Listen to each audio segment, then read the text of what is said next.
Recognized as one of the most passionate and dedicated members of the Florida legislature, Nan Rich was first elected to the Senate, State Senate in 2004 after serving 2 terms in the House of Representatives.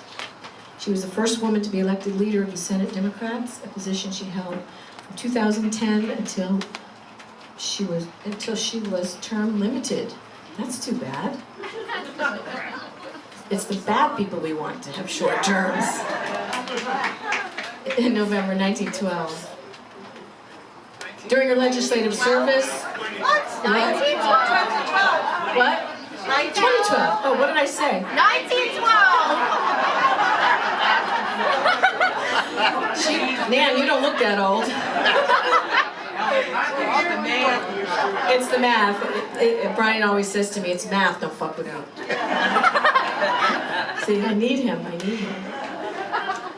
Anyway, during her legislative service, Senator Rich became widely recognized as one of Florida's leading champions of children and social justice issues. We really need someone like that in office. She served on the Florida Children and Youth Cabinet, whose mission is to ensure that public policy relating to children and youth promotes collaboration among agencies. Nan built a reputation for someone who could walk, I want to say walk, it says work, but I want to say walk across the aisle to build bipartisan coalitions and important legislation. That's so important.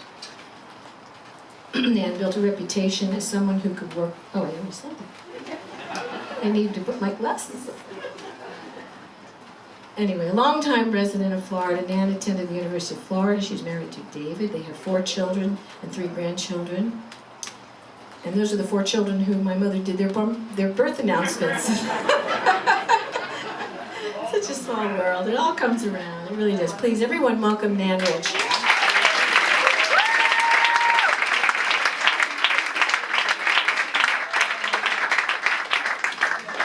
Thank you, Ellen. Yes, I'm short too. And I have to be very neutral running for office, but I am a Gator fan tonight. Go Gators, right? I hope they won. Yeah, okay, great. So that's where my husband is. Yeah. Anyway, thank you so much for asking me to come here tonight just to say a few words. I just got back from Orlando. I am running for governor. I've been doing this since I was term limited in 2012, in November of 2012. I've had over 300 visits all around the state of Florida, about 45 counties so far, multiple times. And I have to tell you, people are ready for a change. Yes, they are. And people say to me, well, you're a woman from South Florida, how do they feel about you up in the Panhandle? And I said, you know what? They care about the same issues we care about. They care about public education. They want to make sure that we have strong quality public schools. They don't want our dollars, our public dollars, going to private schools in the form of vouchers any more than we do. So it's the same. I want to just say that I didn't know that you were going to have a song or talk about prisons, private prisons tonight, because you mentioned that I work across the aisle. I don't compromise my principles, but I figure out a way to work with people where I can. And when I was the leader, I have to tell you, I only had 12 Democrats out of 40 state senators. You gotta, don't have to be the math teacher to figure that one out. Gotta work across the aisle. And one of the places where we worked across the aisle was prison privatization. And I had my 12 Democrats, kept them together, and we had 9 Republicans join us.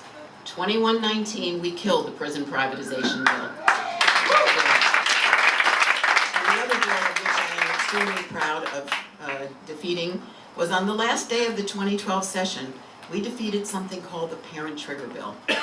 The Parent Trigger Bill is a bill, somebody knows about it, that attempted to privatize public education and allow for-profit management companies to come in and take over our public schools. And we killed that on a 2020 vote, the last day of session. So, and people told me, you'll never be able to do that. That's not going to happen. And it did. Let me just say that Ellen mentioned about voting and losing your vote, not having your vote counted. And I lived through that in the legislature in 2011 when we couldn't stop the voter suppression bill from passing. And if you recall, in 2012, people stood online till 1:30 in the morning in places like Dade County and Broward and other places around this state.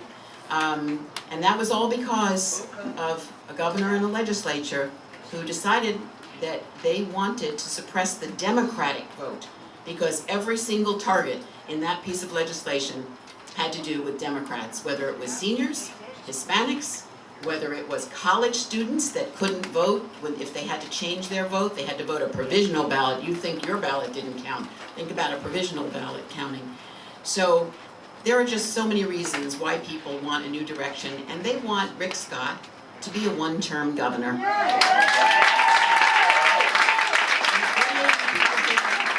That are Republicans, I don't know, coming to your house, but anyway.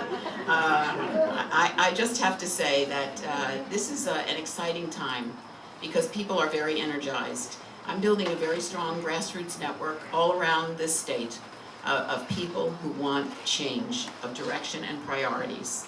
And they want a leader, someone that won't turn their back on the people, that will look out for the best interests of people. And that would include not ignoring and not taking the $51 billion, with a B, billion dollars, that's our share of the Medicaid expansion money. 1.2 million Floridians could have health care coverage if our governor had been a leader and worked not across the aisle, just let him work with his own Speaker of the House and his own Senate President of his own party.